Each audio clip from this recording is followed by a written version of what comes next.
Bismillahirrahmanirrahim. Sual bundan ibarətdir.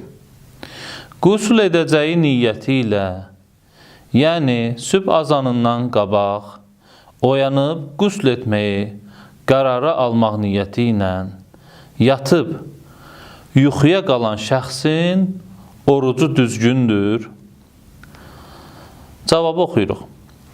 Əgər oyanacağına ehtimal vermişdisə, onun orucu düzgündür.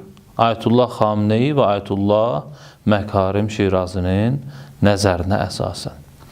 Amma Ayətullah Sistaninin nəzərinə əsasən isə belə buyurulur.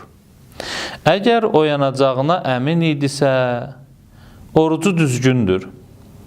Amma oyanacağına əmin deyildisə, ehtimal vermişdisə, gərək o günün orucunu tamam etsin və ehtiyat vacibə əsasən onu qəsd-i qürbət ilə yerinə yetirsin, yəni Allaha yaxınlaşmaq qəsdi ilə yerinə yetirsin. Başqa bir gündə də qəsd-i qürbət niyyəti ilə bir oruc tutsun.